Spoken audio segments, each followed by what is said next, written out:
Hello అండి, welcome back to easy cook channel. ఈరోజు మనం అమ్మవారికి ఎంతో ఇష్టమైన ప్రసాదం కట్టె పొంగల్ ఎలా ప్రిపేర్ చేసుకోవాలో చూద్దామండి. మనం పూజలు చేస్తూ ఉన్నప్పుడు హడావుడిగా ఉంటుంది కదా, అలాంటప్పుడు ఈ ప్రసాదం ప్రిపేర్ చేసి చూడండి, తొందరగా అయిపోతుంది, టేస్ట్ కూడా బాగుంటుంది. అలాగే అమ్మవారికి ఎంతో ఇష్టమైన ప్రసాదం కూడా. దీన్ని ఈజీగా టేస్టీగా ఎలా ప్రిపేర్ చేసుకోవాలో చూసేద్దాం. దీనికోసం ఒక కుక్కర్ గిన్నెని తీసుకొని దాంట్లోకి ఒక గ్లాస్ వరకు బియ్యాన్ని తీసుకోండి. అలాగే ముప్పావు గ్లాస్ వరకు పెసరపప్పును కూడా తీసుకోండి. మీరు తొక్క పెసరపప్పు అయినా యూజ్ చేయొచ్చు, టేస్ట్ బాగుంటుంది. ఇది శుభ్రంగా 2-3 సార్లు వాష్ చేసి దీంట్లోకి కొద్దిగా నీళ్ళని యాడ్ చేసి ఒక అరగంట సేపు నానబెట్టుకుని పక్కన పెట్టుకోండి. ఇలా నానబెట్టుకోవడం వల్ల తొందరగా ఉడికిపోతుంది, టేస్ట్ కూడా బాగుంటుంది.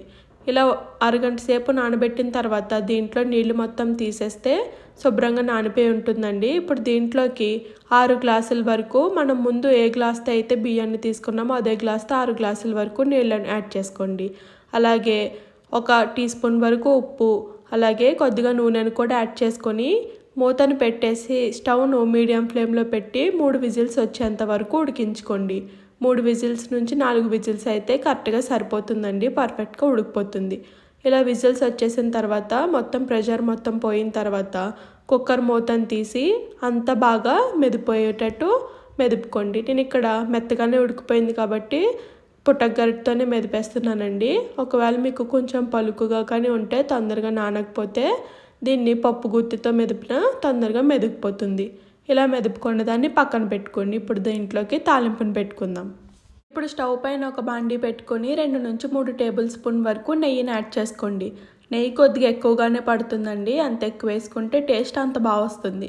ఈ నెయ్యి మొత్తం బాగా కరిగిపోయిన తర్వాత దీంట్లోకి కొద్దిగా జీడిపప్పు పలుకులను యాడ్ చేసుకోండి.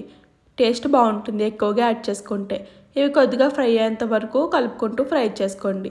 ఇవి బాగా ఫ్రై అవ్వక్కర్లేదండి, కొద్దిగా ఫ్రై అయితే సరిపోతుంది. ఇలా ఫ్రై అయిన తర్వాత 5-6 పచ్చిమిర్చిని ఇలా చిన్న ముక్కలుగా కట్ చేసుకొని యాడ్ చేసుకోండి.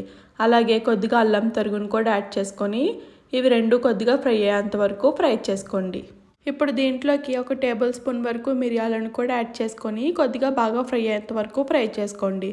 ఇలా బాగా ఫ్రై అయిన తర్వాత దీంట్లోకి 1 టీ స్పూన్ వరకు జీలకర్ర, అలాగే కొద్దిగా కరివేపాకును కూడా యాడ్ చేసుకొని బాగా ఫ్రై చేసుకోండి. ఇవి కూడా బాగా ఫ్రై అయిన తర్వాత కొద్దిగా ఇంగువను కూడా యాడ్ చేసుకొని లైట్గా ఫ్రై చేసుకోండి. ఇలా ఈ తాలింపు మొత్తం బాగా ఫ్రై అయిన తర్వాత దీంట్లోకి మనం ముందుగా ప్రిపేర్ చేసి పెట్టుకున్న కిచిడీని మొత్తాన్ని యాడ్ చేసేసుకోండి. ఇలా యాడ్ చేసుకున్న తర్వాత ఒక పెద్ద గ్లాస్ వరకు గోరువెచ్చని నీళ్ళని కూడా యాడ్ చేసుకొని బాగా కలుపుకోండి. ఇలా మీకు నీళ్ళని అడ్జస్ట్ చేసుకొని కన్సిస్టెన్సీ చెక్ చేసుకుంటే సరిపోతుందండి.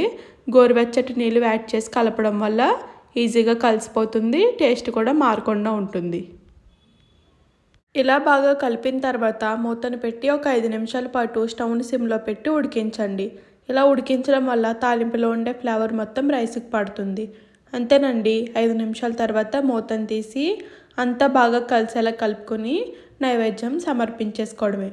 అంతేనండి, ఈజీగా టేస్టీగా ప్రిపేర్ చేసే కట్టె పొంగల్ రెసిపీ రెడీ అయిపోతుంది. ఈసారి దసరాకి ఇది ప్రిపేర్ చేయండి, ఫస్ట్ రోజు నైవేద్యం కింద పెట్టండి.